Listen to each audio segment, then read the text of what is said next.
Sheikh.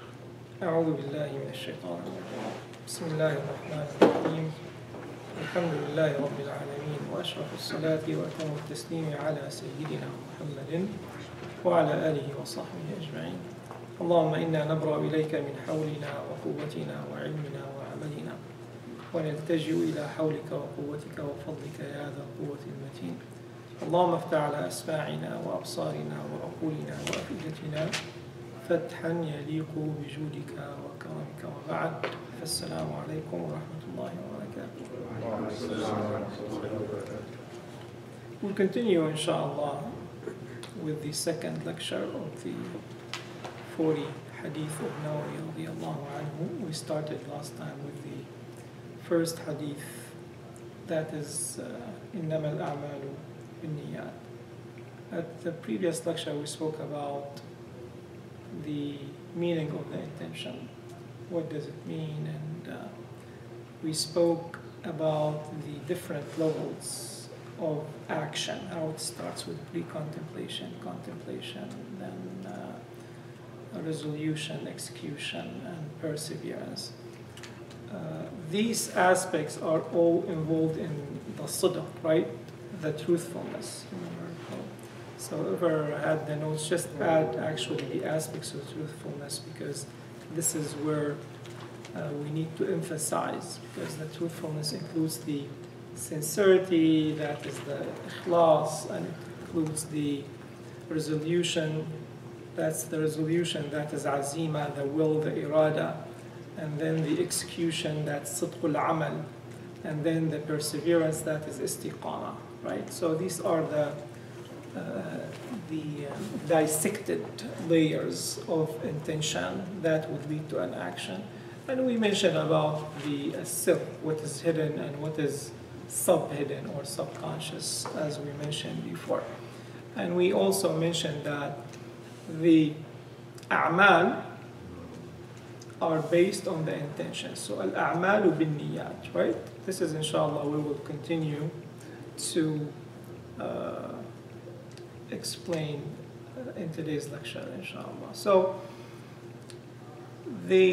when the Prophet ﷺ made this statement, and he used, it's very meticulous aspect. The ba in Arabic language is a preposition, right?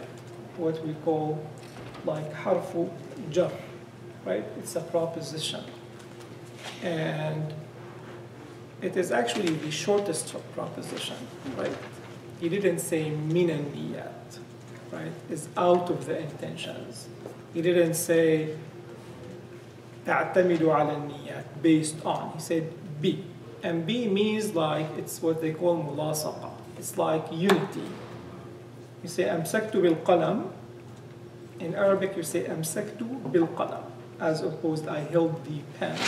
Amsaktu bil qalam, like you're really grabbing on it, holding tight on it, in very close physical contact. And this is exactly what I'm trying to convey to you, the meaning that the Prophet ﷺ said, they're inseparable. Al-a'malu bin-niyat, they're attached. This is exactly what it is. So, basically, the purpose of the a'mal, the deeds, is based on the intention.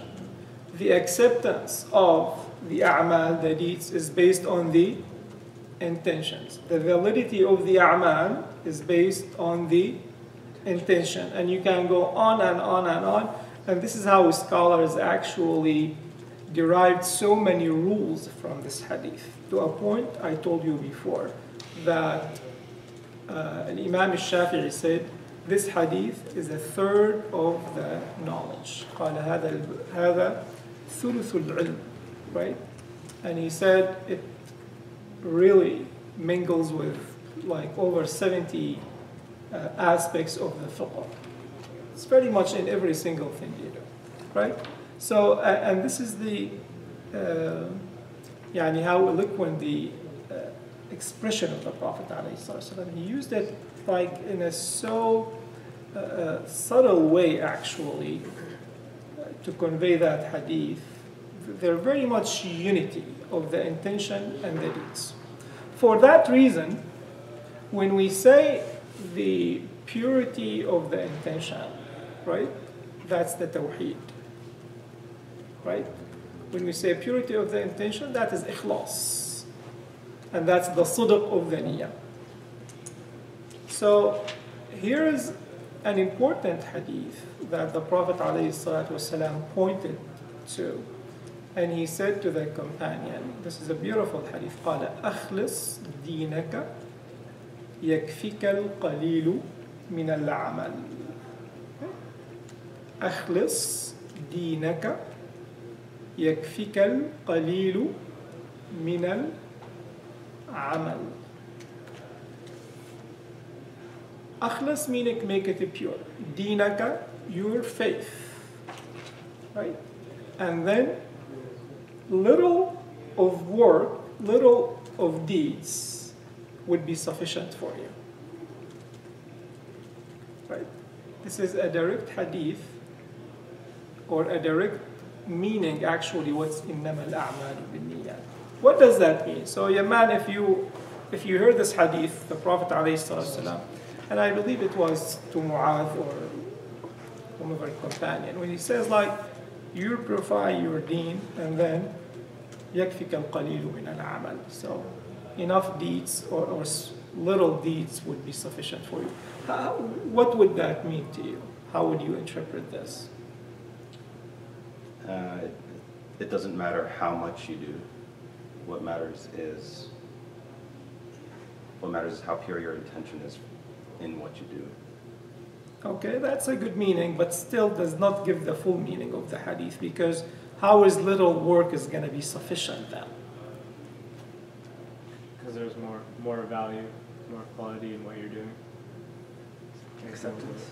Okay, so that's all these meanings are correct, meaning if you have little amount of deeds that are accepted, and how are they accepted? If they have the pure intention, then that would be sufficient for you, as opposed to doing so many things that have or that lack the purity of the intention.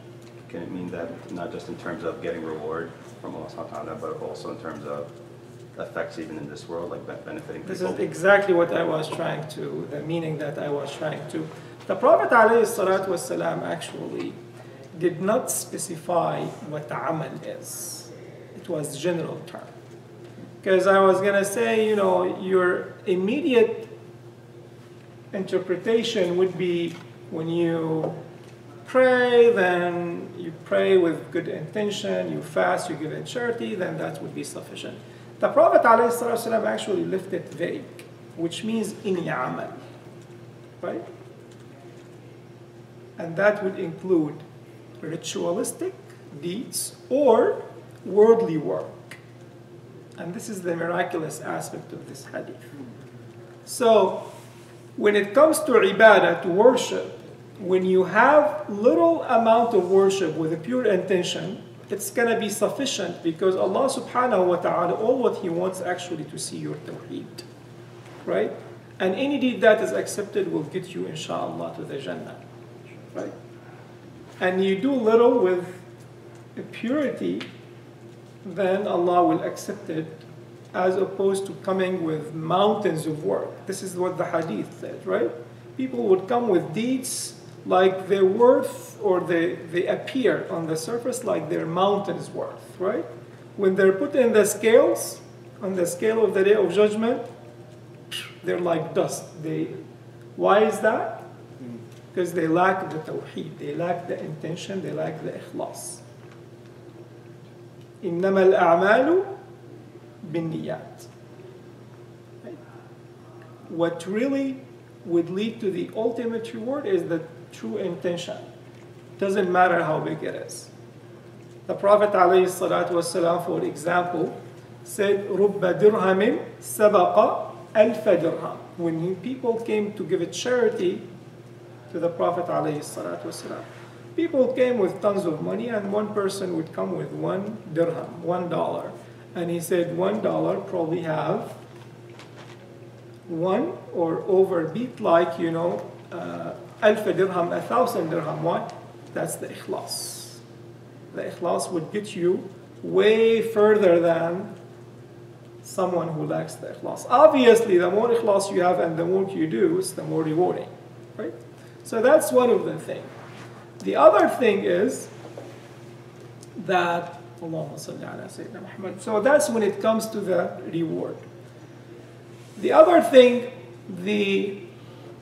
in a different meaning, the effect of a pure work and the impact on your character and personality, right? Not only the reward, because the ibadah now you have to see its effect on your life and your personality and your character. A salah that has the purity of the intention, completely pure to Allah subhanahu wa ta'ala, that's what's gonna give you the khushu', the focus, the attachment to Allah, the love, and would fill your heart with faith, right? As opposed to praying 20 rak'ahs and 40 rak'ahs and a bazillion rak'ah without purity, without sincerity. It's not gonna get you anywhere. So now we spoke about the reward, the ultimate reward, the effect and impact of the ibadah on the personality, feeling that your heart is filled with faith, you're attached to Allah subhanahu wa ta'ala, you experience that ibadah. How are you going to do that? It is important to do it for Allah subhanahu wa ta'ala, to have that purity of intention, right? The third meaning would be that what is ikhlas? Akhlas dinaka, meaning to purify it, right? What is purification here means also, not only the intention, right? This is just to continue with the meaning of the hadith. To purify it, make it clear out of any distraction, out of any, is that a clear meaning? Akhlas, when you say actually khalis, in Arabic when you say hadib khalis or dhahabun khalis, they say gold that is khalis. What does that mean, ya man? It's pure, has no contaminants in it, right? The deed itself has to be clear of any contamination. That is the distraction, the deficiencies, the imperfections, the flaws. And that is what we call al-itqan. Al-itqan is the perfection. So ikhlas leads to itqan. Exactly.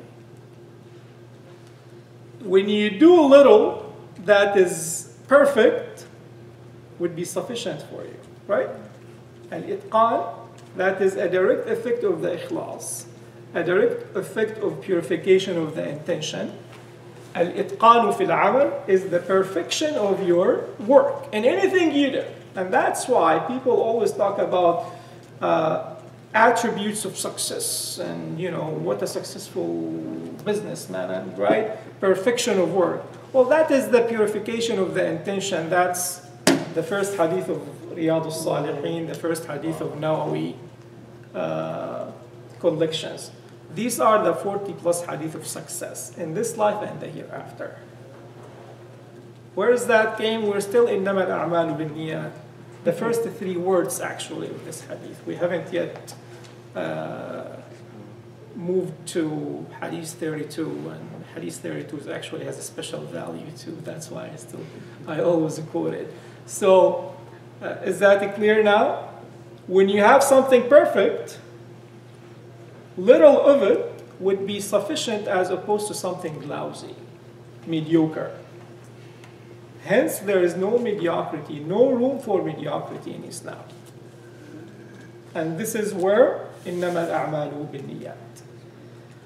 The first aspect of it, now we understand why أَخْلَصْ دِينَكَ يَكْفِكَ الْقَلِيلُ مِنَ الْعَمَلِ. Also, when you have that purity of the work, the purity of the intention, even worldly work, little of it would be sufficient. Why? Allah subhanahu wa ta'ala will give you the barakah. You're focused, you're doing everything perfect, right? And also you're doing that with an intention of ibadah. Your work, your worldly work becomes as a ibadah. So there is no dunya in the life of the mu'min. Everything a mu'min will do is ibadah. Is that clear? That would lead us actually to a different chapter that you need to remember. The scholar said, what is the benefit of a niyyah? So that's the first actually practical implication of the niyyah is the niyyah transforms any work to worship. Work to worship, how is that converted? So you have the substrate, that is the work. You add what you call it, enzyme or something, and that converts it to ibadah. That enzyme is the intention. That's the, what they used to call the, in philosophy, that they call the philosophical or magical stone. You're familiar with this concept? No. This was the quest for many philosophers and scientists in the olden days. Yeah. There was like an element, a chemical, they feel, that if you get it and you mix it with any metal, it converts it to gold or something pure, right? That is actually the intention. Right? Because they went, that quest, you read actually in the ancient books, everyone talks about Hajar al-Falasifa, basically, the philosophy mineral or stone or ingredient. Because if you have it, then you mix it with the stones and they become gold. So you just can convert the entire world to gold. That actually mineral, we found it, alhamdulillah. That is your intention. Anything you do for the sake of Allah subhanahu wa ta'ala converts it from a work to worship. Right? When you leave your home, and this is what the Prophet alayhi salatu wasalam said, you know, like even the bite of a bread you put it in the mouth of your children or your wife is, Allah will give you the reward of a charity. Right? Who is the person someone asked yet last time? Nazif was asking about the cat or the dog or something like that. Oh, the lady. Right. How is that, you know, if someone is doing it for the intention? Yeah, that was for the people before us. For us, if you have the intention, Allah will give you the reward in this dunya and in the akhirah. Without the intention, it is up to Allah subhanahu wa ta'ala. For someone who is a non-Muslim, where are they going to get their reward? Here. You're done. Now you see the difference, right? For the mu'min, where do you get your reward? If you have the right intention, Allah will reward you here or save it for both, inshallah. But at least you know Allah subhanahu wa ta'ala is saving that reward for you in the akhirah. Is that clear now? Yes. And that's why they tell you, well, a lot of people give. Who are the biggest philanthropists of the world, by the way? They're not Muslims, right? Right. But where's their reward? You have the mansions and the yachts and all that. Yeah, that's Allah rewards them. Allah does not. It's whatever they wanted, right? If I ask you, where do you want your reward? Say, I want the Jannah. These guys don't believe in the Jannah, so Allah will give them the reward where they believe they'll have it. Is that fair or not? Right? Tells you, okay, if someone doesn't believe in the Jannah in the first place, so Allah subhanahu wa ta'ala, sure, you know, will give you a reward where you belong. It's fair deal, right? So because some people like, that's not fair, say, no, it is fair. I mean, how do you want to have a reward in a place that you don't believe exists? Is that clear now? Yes. But for a mu'min, that is the intention. If you do anything purely, and that needs a lot of effort, by the way, akhlis, meaning work on it to purify it. From the time you open your eyes in the morning till you go to bed, anything you do, your smile is a ibadah, your good word is a ibadah, your going to work is a ibadah, your eating is a ibadah. right? Someone is like, have more ibadah. Get for the dessert. It's more ibadah, right? The Sheikh is saying just like, it's gone, the perfection. Is that if you consciously think about this is ibadah, so... Well, that's exactly, you have to train yourself into it till it becomes like a habit. That's what the scholars exactly said. When the ada becomes a ibadah. With the intention, I translated like the work is worship, just try to make it rhyme in the first half of the word. Or in Arabic they say the ada becomes ibadah. Ada is a habit, ibadah is a worship. Right? All what you need is that magic ingredient of the pure niyyah. That is the mineral, that is the element that would convert everything, creates that chemical reaction and makes it a ibadah. Is that clear now? So that's why in the life of a woman there is no dunya or akhirah. Everything is akhirah. Right? And anything little you do is sufficient. Is anything you do in your life is going to be, inshallah, mounting and accumulating, no matter how little or big it is. And someone gives, big check so they can have their name on the door, donated or contributed, right? It's like, sure, you got your reward, right?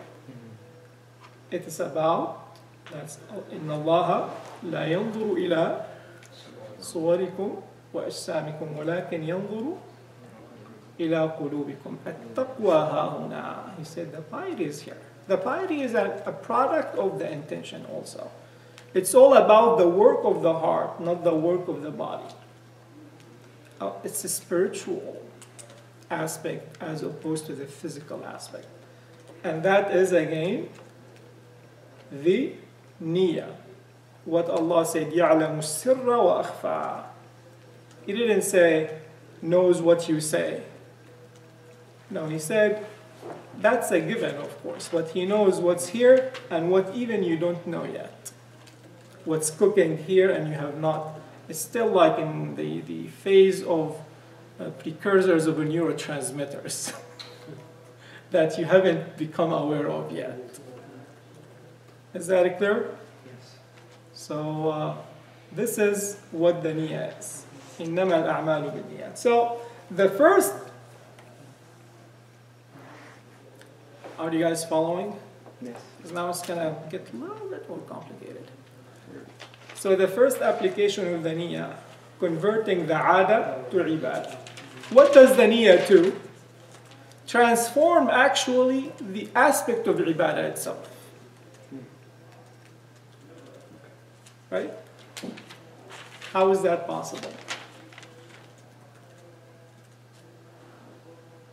Anything you do. It changes alter the type of ibadah. You get up and pray. Someone is praying now. What is he praying? Sunnah, nafila. I'm going to make it Isha now. Right? How is that? Intention. Right? When they tell you, you have to make intention for Salah, what does that mean? You have to know what you're going to do. You have to know, it's the thought. Remember what we said? What's intention, basically, in one word? It's the thought. Now, that's too complicated. It's like, we're here, we're keeping things simple. we don't talk big words here. It's just like, keep it simple. So intention is the thought, right? So when you prayed, what the thought was. I always give the example, actually, because some people think, okay, I want to pray 2 rak'ahs fajr. That's very unnecessary. When scholars talked about the intention, it's to distinguish what you did, basically. And I always give the example, like someone prayed 2 rak'ahs, and that's before fajr. That's the sunnah of fajr, right? And he gets a page or a phone, you have a patient in the emergency room, say like, you know what, that 2 rak'ahs, I'm gonna make fard, right? We said, no, when you prayed already, what was the thought, that the intention, what it was? 2 rak'ahs of, so that cannot be fard. That's what the intention. I was giving this example and I just made it up. So someone told me, subhanAllah, that's what I used to do. So you cannot do that. So that's the intention, is distinguishes the ibadah or transforms it from one type to another. That's the distinction between sunnah and fard. Is that clear? Another example. You give $100, right? It could be a regular charity or it could be zakah. Based on what? Intention. When you're giving it actually to a needy person or giving it to an organization, you don't have to disclose. What determines where it goes? Your intention. You don't have to tell actually. When you give it to a poor person, you don't have to, make them. As a matter of fact, you're not supposed to insult them and make them feel they're lower. It could be just a gift. You can tell them this is a gift for you, right? As opposed, yeah, you're a needy person. We're just gonna give you this my extra money here, right? Does that make sense? Yes. But Allah knows what was your intent, and that's sufficient. You don't have to tell. Is that clear? So this is why and it is very important actually. So since the niyyah is what makes the level of ibadah, you have to aim actually for the best niyyah. Can someone give me an example or a question? I have a question. Because Ramadan is coming pretty close, so all of us will be giving zakat. Many of us giving Ramadan. So the question there is, when we are giving to an organization, how they dispose of zakat may be different from how they dispose of. Yeah, so if they have actually, that's when you give it to the organization, they need to know. Because the zakat money has to be spent in specific channels, which we spend 3-4 lectures talking about the zakat just recently or a few weeks ago probably, right? So that's the only reason you have to disclose. Or when the zakat is collected by the government, normally when you have a zakat system, they need to know actually, they check you off. Otherwise they have to chase you and collect your zakat with penalty actually. Because if even in Islamic state, just like the IRS, you don't pay your zakat, they take it with penalty. And a lot of penalty. Anyone knows how much? How much? قال ومن منعها أخذناها منه وشطر ماله. And half of his wealth. So he can never escape anymore. Right? So that's very painful. So there is no missing with the zakat system in Islam. Yeah, it's like, we'll take it and half of it. So what that would become? It was 2.5%, right? And now it becomes 51.75, right? Because if you have 100%, you take 2.5%. So now 50 of what's the remainder. So it's a math teaser. 97.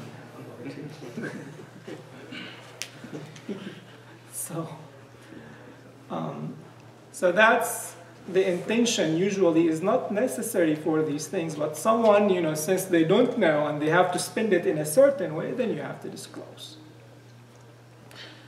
Back to the example, like how could you change your intention actually based on what's more rewarding? Like who can give me an example? Like for example, if you're coming to pray Maghrib, for example, at the masjid, so you can say that you're doing it with the intention of completing your fard, but also entering the masjid, making dua for the masjid, meeting the brothers, showing them good adab, giving salah. But that's one of the things actually. It's like when you come to the masjid, it's not only you're praying, but also encouraging others. You know, showing a good example to your kids, relieving your wife from staying at home. That's a good intention too, giving her a break. But one other example, actually, this is we learned it from our shiur, mashallah. It's like when let's say you have a sick brother and you want to visit them. So what's the intention you visit them with? This is a reward of visiting the sick. Right, that's what everyone would say. Actually, you have the intention to visit a brother for the sake of Allah. That is higher and greater than visiting a sick person. So when you visit them, you combine both. So see how tricky that is? That's why scholars said, like, even that there is no actually substitutions for scholars, because they teach you these little tricks and tips in this dunya and in the akhirah, actually. Even in the akhirah, people go ask scholars. Is it right? It's like someone divorced his wife or his horse, like what do you do? No, this is not how it works. They said, like, Allah subhanahu wa ta'ala, like, gave us everything and He's still asking us what else we need. So they go and ask the scholars, actually. And yes, so subhanAllah, this is a subtle, Allah is telling you, this is why, is giving that honor to the scholars. Because Allah subhanahu wa ta'ala would tell people, right? And people already read the hadith. But this is just to show that level. Just like when Allah subhanahu wa ta'ala gave the shafa'ah to the Prophet, same thing gave that honor to the scholars, that, you know, your honor is preserved in the akhirah when it was wasted in the dunya. So this is, and that's why Allah subhanahu wa ta'ala, made that clear, so people would learn and acquire these things. Does that make sense? So these are the little things. So now we're still talking about aada to ibadah, second distinction that from each other.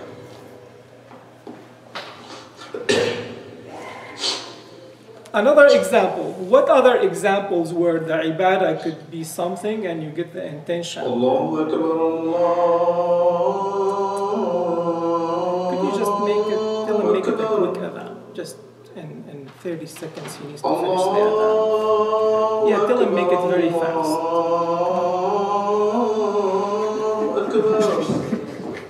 Yeah, just tell him make it fast. Ashhadu an la ilaha illallah. That takes 20 seconds. Ashhadu an la ilaha illallah. That is not meant to be a song. Just that.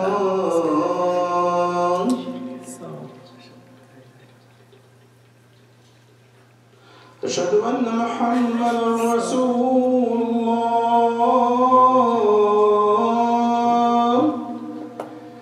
Ashhadu anna Muhammadan Rasulullah.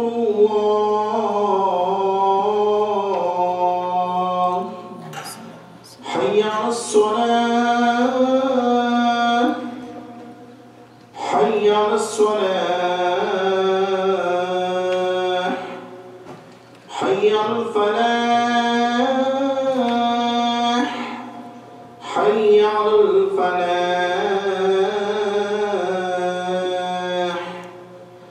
Allahu Akbar, Allahu Akbar. La ilaha illallah.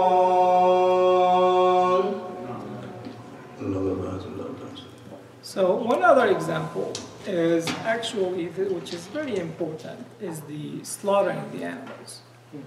Right? When you slaughter an animal, you could have it, which is not a ibadah, right? It could be just slaughter, which is a permissible act to eat, right? If you're making it obviously to feed yourself from the halal, enjoying the rizq of Allah, that becomes an act of thanking Allah subhanahu wa ta'ala. So that encompasses, transform it from a'ada, from an act, regular act, to an act of worship. When it is an act of worship, it could have so many in niyyah, right? It could be what? A sacrifice in the day of Eid. It's the same aspect, right? For a regular person. It could be hadi if someone is in hajj, right? That's part of the hadi when they're, in certain types of, for mutamatta', right? And al-muqran, right? So the two types of the hajj. It could be aqiqah, right? And it's the same act. And it could be, what else? Nadhr. When you vow to do something, some people say, I'm going to do this for the sake of Allah if something happens, right?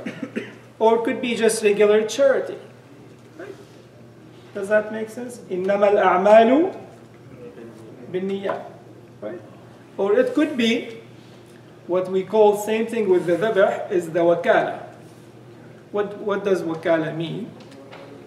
Like you're doing it on behalf of someone. Basically, someone is a designated person, because that happens with the udhiyah, right? Right? You don't have to do it yourself. You can ask someone, that's when you pay for an organization to do it on your behalf. That's what we call wikala, right? By proxy, basically. Having a proxy designated person or agency to do it on your behalf, right? So there is this person who went to a butcher. This is what people do in the Middle East. He goes here's what, $200 and slaughter this a lamb and just give it to the poor people, right? So this person went to the butcher, gave him whatever money is needed, and said do it, that's a charity for my dad who's dead, right? So, and he was a Bedouin, so someone came and told him, the butcher slaughtered and says, this is on behalf of his own dad, right? So he changed the information. So he said, well, Allah knows who paid. So, right? So this is exactly, Allah tracks the niyyah. Doesn't need to track it, but tracks it in its reward or in its initiation to the original person. It doesn't matter what you say, right? That takes us to the third application, actually, that, this is very complicated, but this is why I introduced with that joke, that al-ibratu بالمعاني ليست العبرة بالألفاظ والمباني إنما العبرة بالمعاني. Meaning, it is not what matters, not the words and the structure. What matters is that's what they talk in law, right? The spirit, the essence of the text. It is not the text that matters, it's the spirit that matters. Does that make sense? And that is based what? Based on the intention. Right? So even if you say something, and sometimes it's kind of misspoken or misinterpreted, then what matters truly is the intention behind it. Example. You might say something that someone takes offense to, and you didn't mean any offense by it, and that wasn't your intention at all. That's true. This is not what, yeah.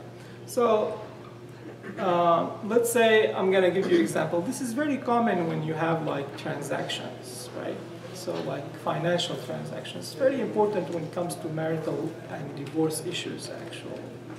So, someone, I'm gonna buy a car from Yemen, okay? And I tell him, so how much is that? Or I'm gonna sell him a car, okay? So he goes, how much is that?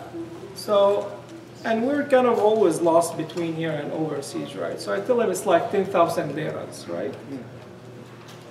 So 10,000 Syrian liras is like, I don't know, that's $50. So Yaman comes in, it's $50. It's like, are you joking? This is like a $10,000. I said, no, you have Lira and I recording on the video. It's like, well, you know, it's known. I mean, any person with sanity would know this is not what I meant, right? Right, so it doesn't matter what you say. It matters the spirit, the real meaning, the deep meaning inside the text. وصلى الله على سيدنا محمد وعلى آله وصحبه أجمعين. Let's focus on this point to be continued next time, inshallah. These are the real practical applications of this hadith. So, and you need to remember these tiny rules because they're really helpful tips in life. Next time Yaman sells something, we will check the currency. Oh, yeah. I'll have to make sure of that. Jazakallah.